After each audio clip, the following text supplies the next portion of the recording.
1626 Médias. Apprendre Transmettre. et construire. Bonjour à toutes et à tous et bienvenue sur le 1626 Médias. Aujourd'hui, je ne suis pas seule, mais je suis accompagnée de Madame Marie. Donc aujourd'hui, je vais vous poser plein de petites questions sur vous et du coup votre structure. D'accord. Donc, pouvez-vous vous présenter en quelques mots, s'il vous plaît? Oui, alors je m'appelle Lorraine Marie, je suis conseillère donc, au sein de l'agence France Travail de Cherbourg Province. Moi, je suis conseillère auprès des demandeurs d'emploi. Voilà, donc j'accompagne les personnes inscrites dans leurs projets, dans leur recherche d'emploi ou de formation. D'accord. Donc, précisément, quel est votre rôle? Vous avez un rôle de conseillère, du coup? Oui, tout à fait. D'accord. Quel est votre parcours? Alors moi, je viens à la base du secteur de l'insertion professionnelle. J'ai travaillé dans un premier temps dans une structure d'insertion par l'activité économique, donc une entreprise d'insertion. Et puis après, donc en revenant en Normandie, j'ai intégré donc Pôle emploi à l'époque. Voilà, j'ai travaillé dans différentes agences et donc depuis 2 ans, là, je suis de retour dans la Manche sur le secteur de Cherbourg, toujours au sein de France Travail maintenant. D'accord. Voilà. Très intéressant votre parcours. Quelles sont vos attentes au sein de cette journée porte ouverte? Alors, nos attentes, c'est de pouvoir sortir un petit peu de notre structure, de notre agence. Évidemment, les personnes viennent nous voir chez nous selon leurs besoins, selon leurs démarches. Mais c'est toujours intéressant aussi de pouvoir aller à la rencontre du public, de nos partenaires aussi, puisque quand on accompagne des demandeurs d'emploi, on doit aussi, bien sûr, s'appuyer sur le réseau local, les partenaires, la recherche d'emploi, la formation. Et l'AFPA, évidemment, est un acteur majeur sur le territoire. Donc, pour nous, c'est intéressant d'être présent, de pouvoir montrer qu'on est là et aussi aller au-devant des partenaires et des usagers, voilà, des jeunes, par exemple, sur des recherches spécifiques d'alternance, par exemple, et puis les personnes qui cherchent de l'emploi ou des informations sur les dispositifs de formation. Oui, donc vraiment, vous visez l'aide pour la recherche d'emploi. Oui, c'est notre mission première, c'est notre public premier, voilà, mais on essaye d'élargir un petit peu notre visibilité et notre regard sur l'ensemble du bassin de Cherbourg. Et on sait bien qu'aux Journées Portes Ouvertes, ici, il y a de nombreux partenaires qui sont présents. Donc, c'est intéressant d'être là aussi. Ok. Petite dernière question, mais comment accompagnez-vous les gens à aller vers l'AFPA?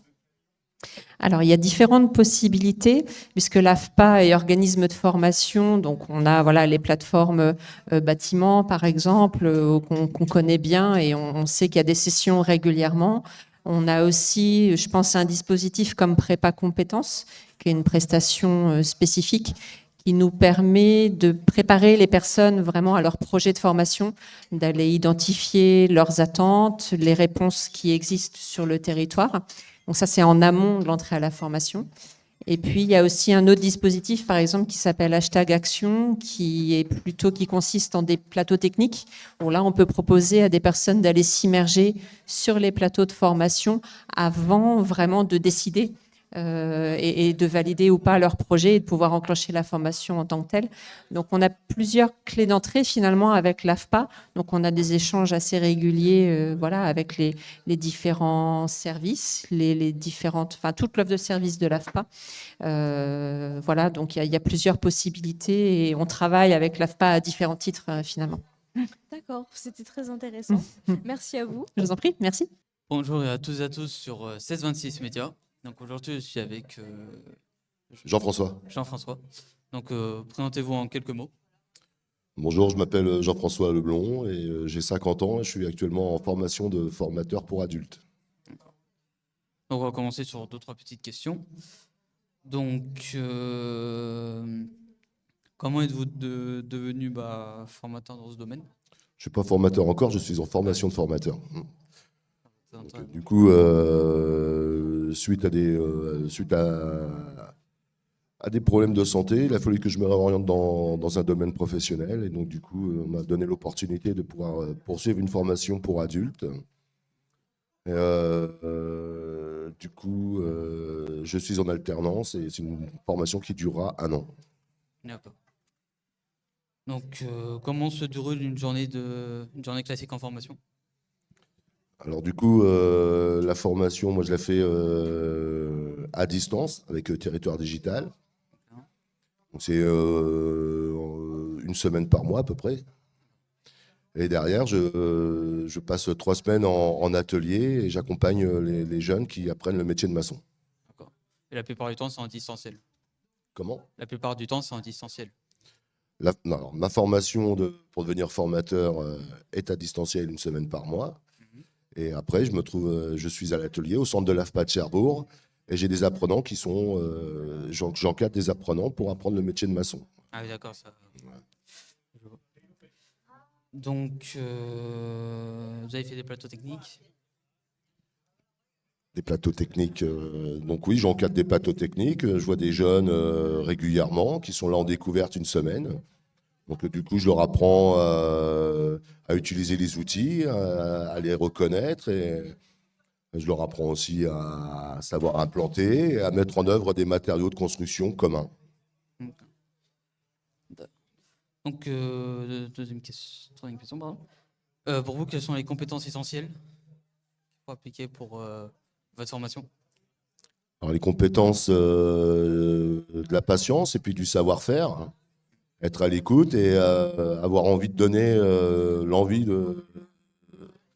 de pratiquer ce métier, quoi. Être assez pédagogue, j'imagine. Alors, la pédagogie aussi, bien sûr. Ouais. D'accord. On va partir sur une dernière question avant la conclusion. Donc, dû à votre situation, vous avez pu bénéficier d'aide ou de suivi pour entrer en formation? Alors, l'AFPA m'a mis à disposition un ordinateur qui me permet de travailler à domicile et faire mes cours de formation, quoi. Et voilà. Voilà, c'était tout. Donc, question de conclusion. Donc, quels sont vos projets pour la suite de cette formation-là? J'espère pouvoir continuer dans ce domaine parce que ça me plaît et j'ai envie de retransmettre ce que je sais. Voilà, pratiquer. Bon, merci pour cette petite interview. Merci à vous. Donc, aujourd'hui, on va interviewer Stéphanie. Stéphanie, présentez-vous en quelques mots. Alors bonjour, je m'appelle Stéphanie Le Trésor, je suis responsable des dispositifs d'accompagnement à l'AFPA du Cotentin. Donc, vous avez un peu répondu à Stéphanie, mais quel est votre rôle précis au sein de l'AFPA? Alors en fait, je suis responsable et je manage les équipes qui animent différents dispositifs. Donc on a par exemple le dispositif prépa compétences pour les personnes qui ont un projet de formation ou un projet d'emploi. Il y a le dispositif efficace pour les personnes qui ont un projet de formation en alternance. Il y a la promo 16-18 qui accompagne les jeunes qui ont entre 16 et 18 ans et qui sont sans solution de scolarité.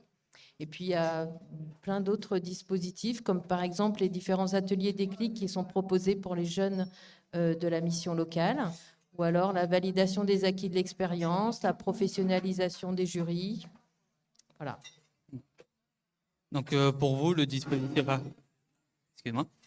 Pour vous, le dispositif AFPA, qu'est-ce qu'il apporte de plus à la formation? Les différents dispositifs, ça permet d'accompagner les personnes entre le moment où elles ont un projet, quel qu'il soit, et leur entrée sur la formation. Ça permet qu'ils ne soient pas seuls pour mener à bien leur projet. Pour qu'ils aient un suivi, un accompagnement. C'est ça. D'accord. Donc, quelles sont vos attentes au sein de cette porte ouverte?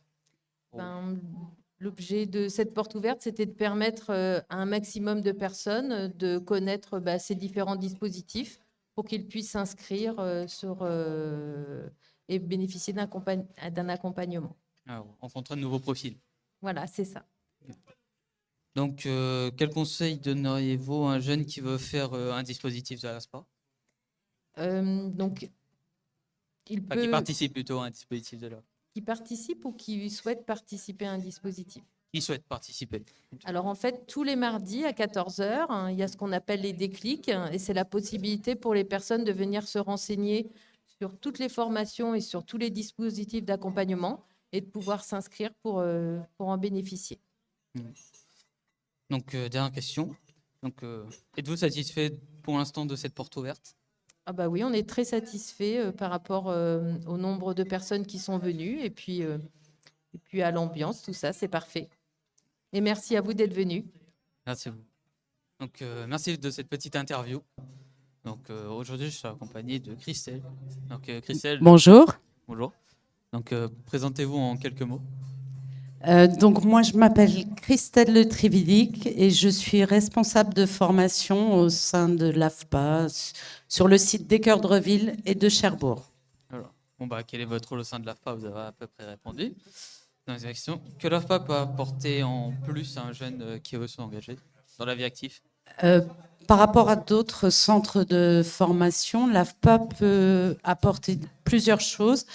Tout d'abord, nous sommes en entrée permanente, ce qui fait qu'un apprenti peut intégrer la formation à tout moment de l'année, contrairement à beaucoup de nos confrères qui font des entrées en septembre. Nous, c'est possible vraiment à tout moment de l'année. Par ailleurs, à l'AFPA, on a vraiment une pédagogie qui est basée sur le faire pour apprendre.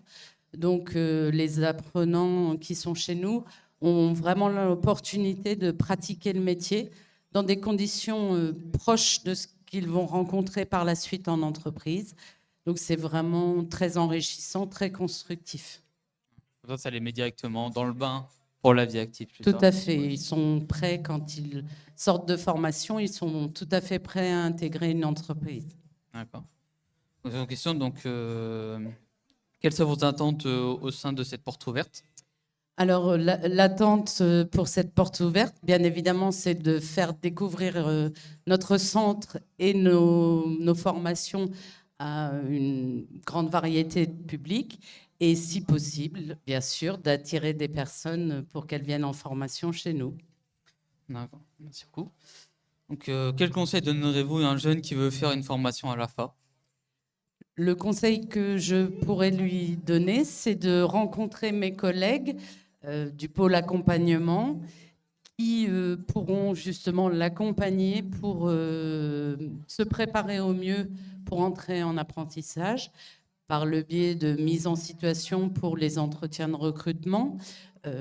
Elles pourront également l'aider à construire son CV, préparer sa lettre de motivation et l'accompagner dans ses recherches d'entreprise.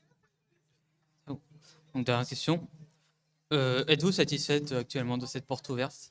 Écoutez, hormis que je n'avais pas prévu de passer en interview, sinon, oui, c'est une porte ouverte qui se déroule bien. Tout le monde a le sourire, on a de délicieuses choses à manger, on a l'opportunité de voir des apprenants en action, donc c'est une très bonne journée portes ouvertes. C'est satisfaisant. Donc, merci beaucoup pour cette petite interview improvisée. Merci. Et merci beaucoup et à plus tard sur 1626 Média.